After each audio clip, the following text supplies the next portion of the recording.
Bien, comenzamos con los prólogos a las conferencias de introducción al psicoanálisis. Las siguientes serán palabras del doctor Sigmund Freud. 1917, lo que aquí doy a la luz como, entre comillas, introducción al psicoanálisis, cierra comillas, de ninguna manera quiere entrar en competencia con las exposiciones de conjunto ya existentes sobre este ámbito del saber.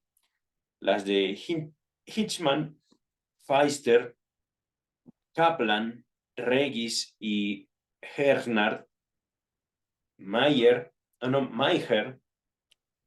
y y Mayer, perdón, es la reproducción fiel de las conferencias que di en la universidad en los dos cursos de invierno de 1915 a 1916 y de 1916 a 1917 ante un auditorio mixto de médicos y legos, es decir, quienes no son médicos, de ambos sexos. Entonces, no vamos a variar en cuanto al el target, el público objetivo del doctor Sigmund Freud siguen siendo médicos. Continúa el texto. Todas las peculiaridades del libro que puedan resultar llamativas a sus lectores se explican por las condiciones de su génesis.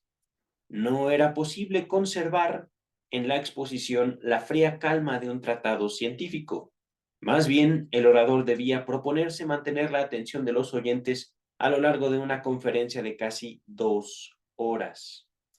El cuidado por el efecto del momento hizo inevitable que un mismo asunto se tratara repetidas veces, por ejemplo, primero en el contexto de la interpretación del sueño y después en el de los problemas de la neurosis.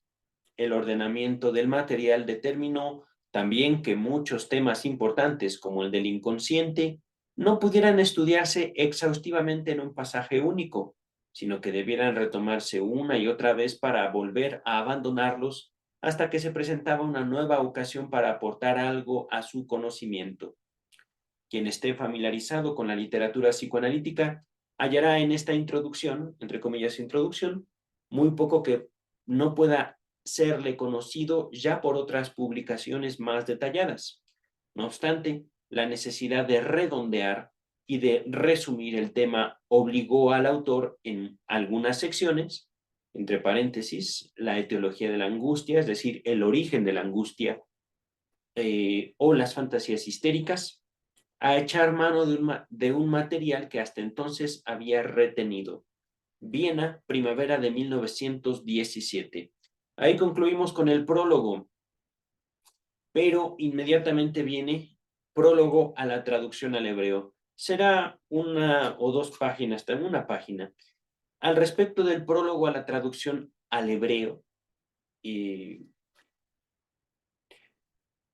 recordemos, Freud era judío, para él, por supuesto, que su obra haya sido traducida a la lengua, vaya, de su pueblo, del pueblo judío, representaba ciertamente algo importante.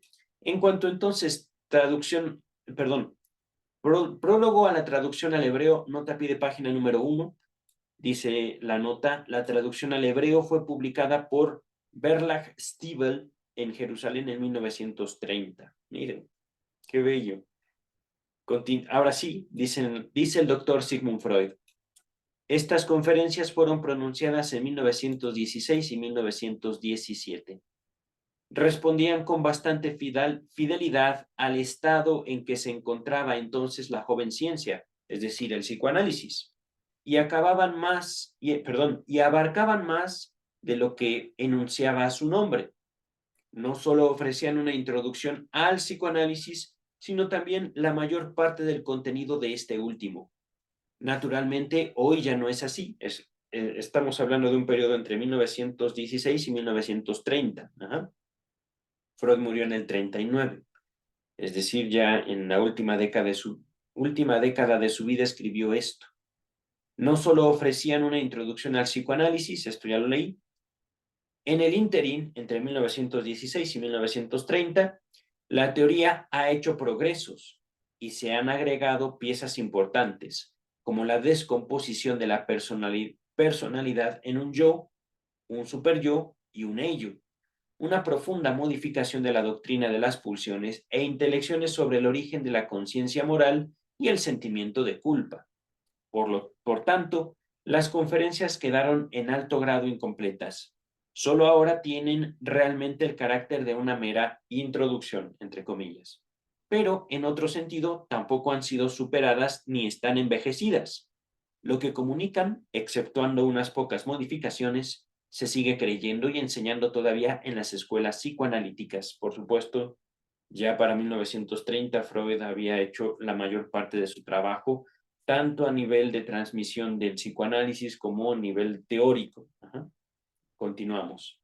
Al público lector de Hebreo, y en particular a los jóvenes afanosos de saber, este libro les entrega el psicoanálisis en el ropaje de aquella antiquísima lengua que ha sido llamada a nueva vida por la voluntad del pueblo judío. El autor sabe bien del ímprobo trabajo que debió realizar el traductor. No puede tampoco acallar esta duda. ¿Habrían hallado comprensibles estas conferencias Moisés y los profetas? ¡Oh, qué tierno!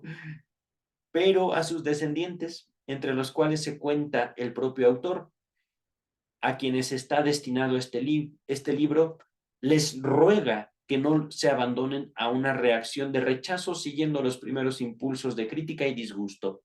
El psicoanálisis aporta tantas cosas nuevas y entre ellas tantas que contradicen opiniones consabidas y sentimientos hondamente arraigados que no puede menos que provocar oposición al comienzo. Pero si uno suspende el juicio y deja que el psicoanálisis como un todo lo impresione, quizá llegue a la convicción de que aún eso nuevo, indeseado, merece conocerse y es indispensable si se quiere comprender el alma y la vida de los hombres. Viena, diciembre de 1930. Con esto terminamos los prólogos para las conferencias de introducción al psicoanálisis. Por mi parte, voy a finalizar este video para comenzar, seguramente ya otro día, ya hoy es muy noche, con la parte primera, los actos fallidos, y la primera conferencia que tiene por título Introducción. Mira. Vamos entonces a suspender el video. Cuídense mucho.